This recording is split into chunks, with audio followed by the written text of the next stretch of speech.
저녁 햇살이 길게 나무 사이로 스며듭니다. 숲은 고요했고 바람은 잔잔히 풀잎을 쓰다듬고 지나갑니다. 연못 가장자리에는 두 사람이 나란히 앉아 있습니다. 부처님과 한 제자입니다. 말이 없지만 숨결과 마음이 묵묵히 이어져 있는 듯한 침묵입니다. 세상에 지쳐온 몸을 끌고 이곳까지 온 제자는 지금 이 고요 속에서 처음으로 자기 마음의 울림을 듣습니다. 물결 위에는 주황빛 하늘이 흔들리며 비칩니다. 연못을 바라보던 제자는 문득 생각합니다. 이 순간을 끝까지 보고 듣는다면 내 마음도 조금은 달라질까? 마치 자신의 내면에 작은 문이 생기는 느낌입니다. 이 이야기를 이어듣는 동안 마음 한구석이 조용히 움직인다면 그것은 자연스러운 일입니다. 혹시 지금 당신 역시 삶에 지쳐 잠시 숨을 고르고 있다면 이 숲에 함께 앉아 있다고 생각하며 영상을 끝까지 함께 걸어가 보시기 바랍니다. 그리고 이 여정이 당신 마음에도 작은 자리 하나를 만들어준다면 그것이 오늘의 모든 의도입니다. 언젠가 다시 마음이 무너지는 날 이런 이야기가 필요할지도 모릅니다. 그럴 때 쉽게 찾으실 수 있도록 지금 조용히 좋아요를 눌러 남겨두셔도 좋습니다. 또 이 숲에 다시 앉고 싶을 때 쉽게 길을 잃지 않도록 구독이라는 작은 표시를 남겨두는 것도 나쁘지 않습니다. 연못 위 물안개가 천천히 피어오르고 자신도 모르게 제자는 등을 곧게 펴고 호흡을 고릅니다. 이제부터 이어질 이야기는 그의 마음을 그리고 어쩌면 당신의 마음도 조용히 데려갈 것입니다. 제자는 연못 앞에서 손을 조용히 모읍니다. 그리고 떨리는 목소리로 말합니다. 스승님, 저는 누가 부탁하면 싫어도 웃으며 예라고 말했습니다. 거절하면 나쁜 사람처럼 보일까 두려웠습니다. 그의 고백은 바람에 실려 흩어지는 듯하지만 부처님의 표정은 움직이지 않습니다. 거절하지 못하는 사람은 결국 자기 자신을 거절하는 삶을 살게 됩니다. 숲은 고요하지만 제자의 마음속에서는 오래된 기억들이 소란스럽게 깨어납니다. 퇴직을 앞두고 허리까지 굽은 아버지가 떠오릅니다.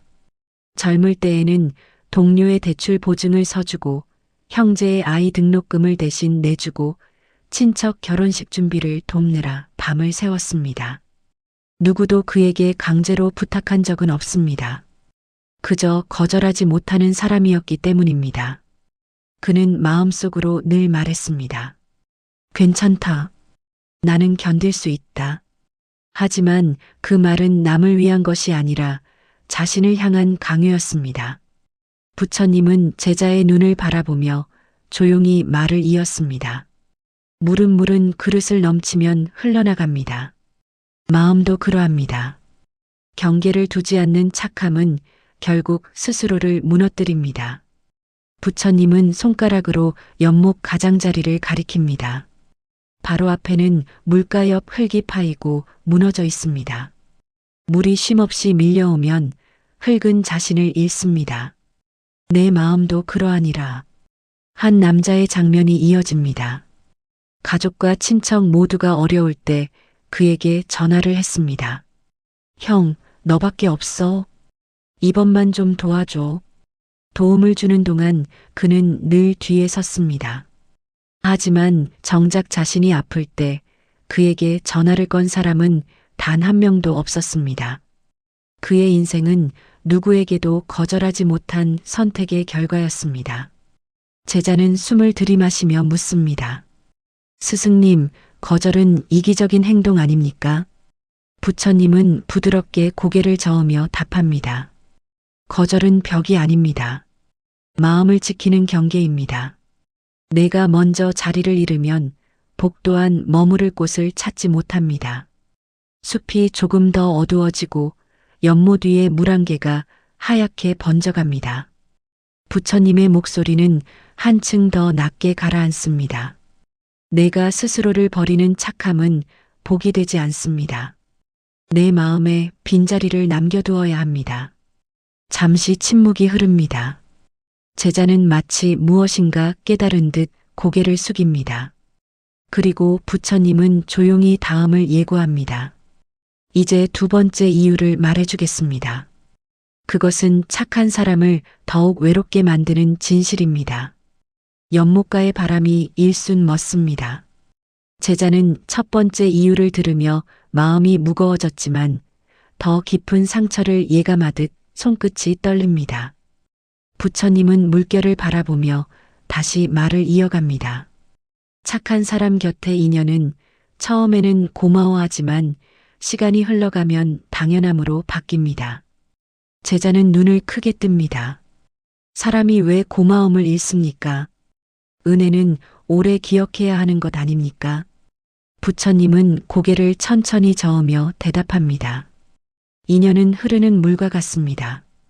계속해서 받아온 물은 언젠가 자연이라 착각하게 됩니다. 은혜가 일상이 되면 그것은 은혜가 아닙니다. 현대의 장면이 펼쳐집니다.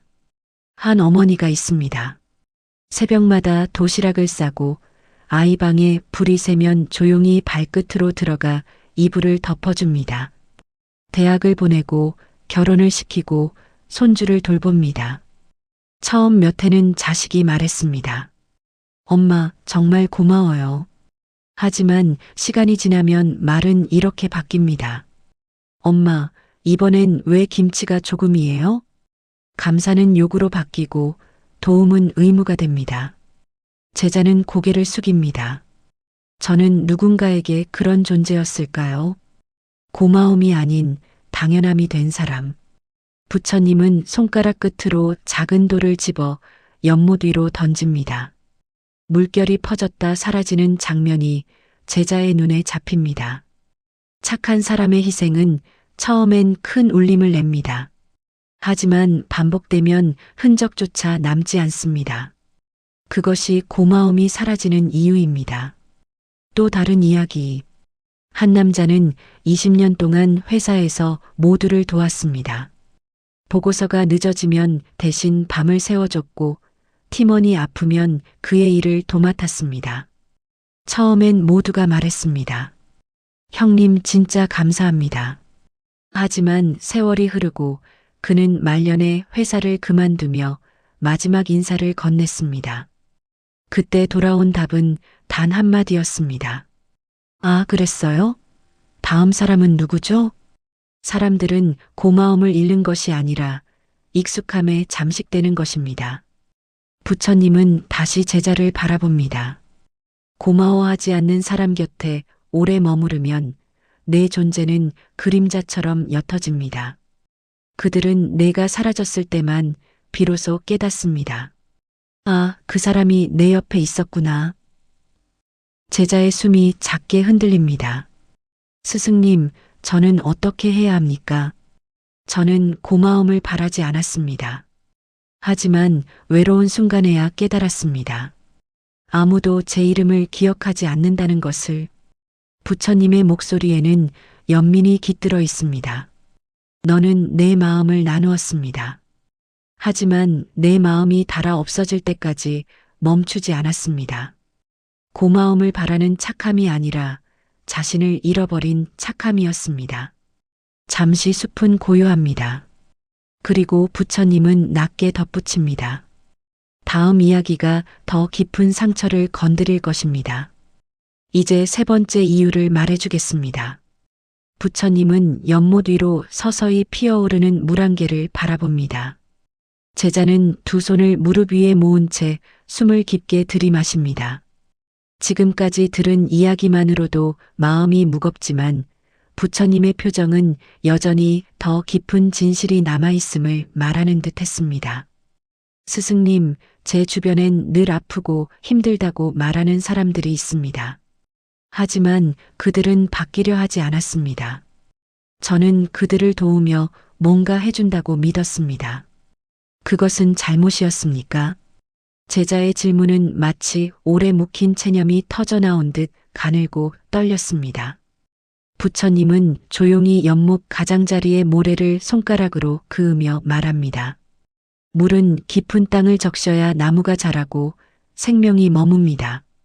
그러나 마르지 않는 모래 위에 물을 쏟으면 아무리 붓고 또 부어도 변화는 없습니다. 결국 물만 사라집니다.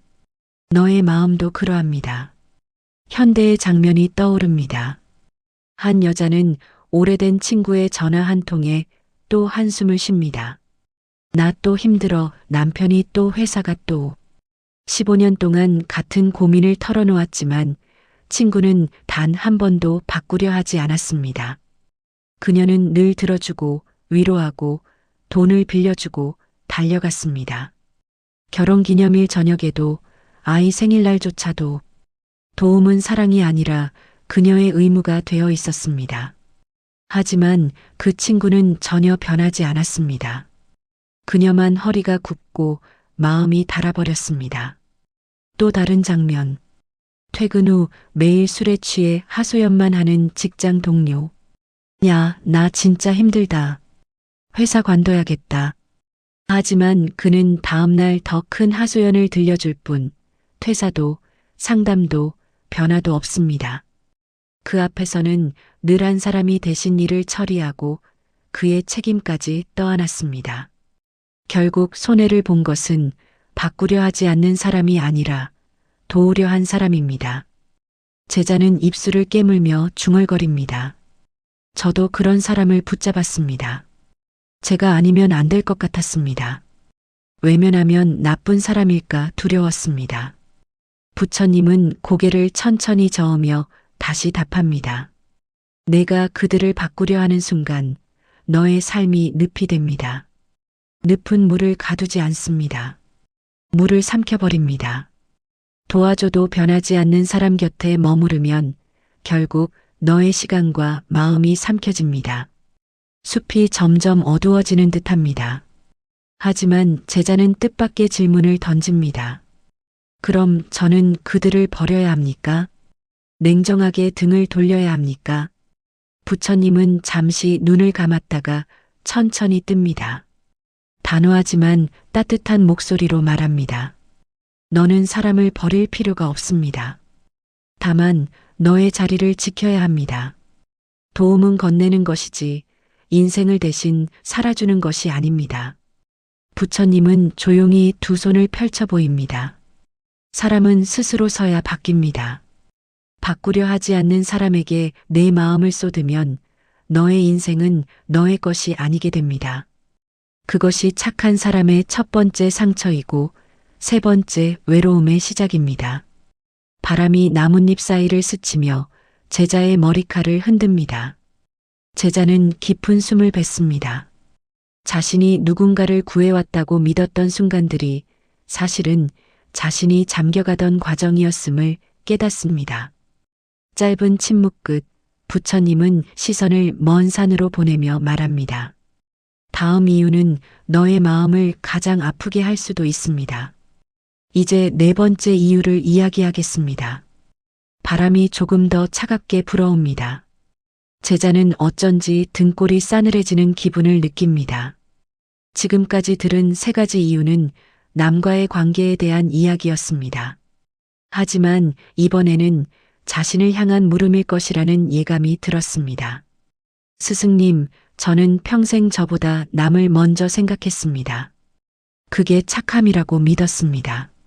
제자가 고개를 들며 말하자 부처님은 그의 눈동자를 조용히 바라봅니다. 눈빛에는 비난도 연민도 없습니다. 그저 하나의 진실만 담겨 있는 듯 했습니다. 부처님은 연못 위에 비친 제자의 얼굴을 가리킵니다. 너의 얼굴이 보이지 않는다면 너의 인생도 보이지 않습니다. 뒤에 서 있는 사람의 이름을 기억해주는 이는 드뭅니다. 제자는 말없이 시선을 연못으로 옮깁니다. 물 위에 비친 자신의 모습은 희미했습니다. 물결이 조금만 흔들려도 그 모습은 금세 사라질 듯 했습니다. 그 순간 제자는 한 남자의 장면을 떠올립니다. 평생 가족과 친척, 친구의 일을 먼저 챙긴 사람. 명절에는 온 가족이 먹을 음식을 준비하느라 새벽부터 일어나고 자식이 등록금이 부족하면 먼저 달려가 은행 앞에 섰으며 부모님 약값은 본인이 대신 냈습니다. 그리고 형제의 사업이 무너지려 할 때 자신의 노후 자금을 빼서 도와주었습니다. 하지만 정작 그는 스스로의 생일날 집에서 홀로 라면을 끓여 먹고 있었습니다. 그날 탁자 위에는 누구도 챙겨주지 않은 조촐한 초 하나조차 없었습니다. 남을 우선한 삶은 결국 자신의 자리를 잃어버린 삶이었습니다. 제자의 손이 천천히 무릎 위에서 내려옵니다. 늙은 아버지의 사진첩이 떠오릅니다. 사진 속에는 많은 사람이 웃고 있습니다. 하지만 사진 속 중앙엔 그 아버지가 없습니다. 언제나 찍어주는 사람이었기 때문입니다. 늘 뒤로 물러났기 때문입니다. 자리를 양보하는 것이 습관이 된 사람이었기 때문입니다. 연못가의 공기가 묵직해집니다. 부처님은 한참 동안 말을 하지 않습니다. 그 침묵이 오히려 제자에게 더 깊이 박힙니다. 그는 깨닫습니다. 자신이 인생이라는 사진 속에 거의 존재하지 않았다는 사실을. 부처님은 손을 들어 바람을 가볍게 가릅니다.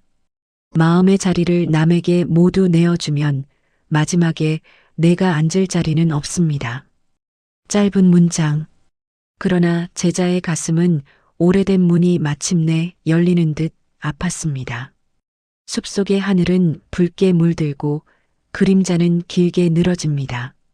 제자는 부처님을 보지 않습니다. 그저 조용히, 아주 조용히 자신이 그동안 늘 뒤로 물러나며 살아왔던 순간들을 떠올립니다. 그리고 그는 아무도 모르게 마음속 의자 하나를 꺼내어 묵묵히 쓸어내립니다. 먼지가 수북히 내려앉아 있던 오래된 의자. 그 자리는 비워두었던 동안 내내 주인을 기다리고 있었습니다. 숲은 어느새 완전히 어두워지고 연못 위에는 달빛이 길게 드리워집니다. 제자는 부처님의 옆에서 꼬깃해진 마음을 더 이상 숨기지 못합니다.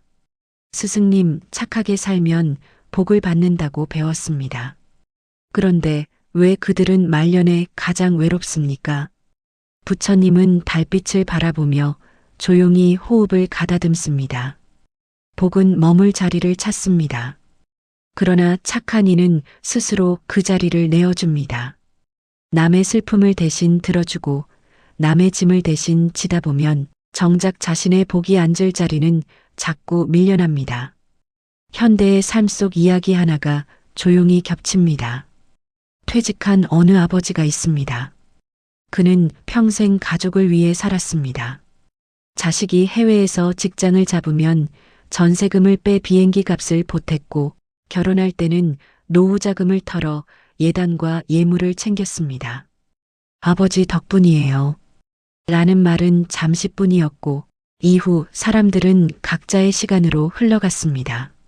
노년의 어느 날 그는 조용한 저녁상을 마주합니다. 반찬 몇 가지와 식은 밥. 오래전에 가족이 함께 웃던 목소리는 기억 속에만 남았습니다. 그 식탁에는 아무도 그의 앞자리를 채워주지 않습니다. 복이 떠난 자리는 빈 의자 한 개로 남았습니다. 부처님은 다시 제자를 향해 고개를 돌립니다. 복은 도망가는 것이 아닙니다. 머무르지 못하게 만든 것은 내 마음의 습관입니다. 너는 평생 누군가를 먼저 앉히느라 내 자리에 나를 앉히지 못했습니다. 제자는 천천히 고개를 숙입니다. 그는 깨닫습니다. 복은 운이 아니라 자리를 마련해주는 능력이었다는 것을. 숲이 더 고요해지고 숨소리조차 조심스러워집니다.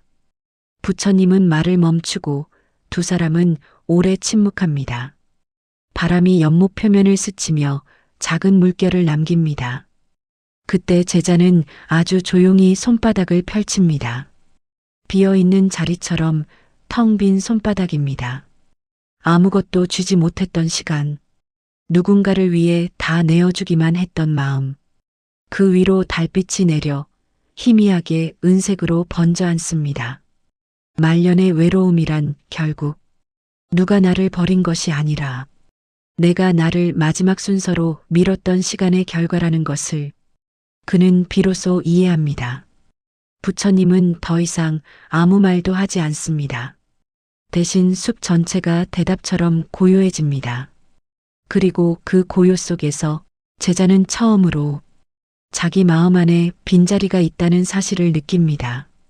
자리가 있었다는 사실, 그 자리를 이제라도 채울 수 있다는 가능성, 달빛 아래 그의 눈동자에 아주 작은 온기가 깃듭니다. 숲속의 공기는 이미 밤의 냄새를 품고 있습니다. 연못 위 달빛은 길게 뻗어 한 사람의 그림자를 비춥니다. 제자는 오래된 질문 하나를 조용히 가슴속에 품습니다. 나는 왜 지금까지 나를 가장 마지막에 두었을까? 삶을 돌아보면 누구에게나 비슷한 순간이 있습니다.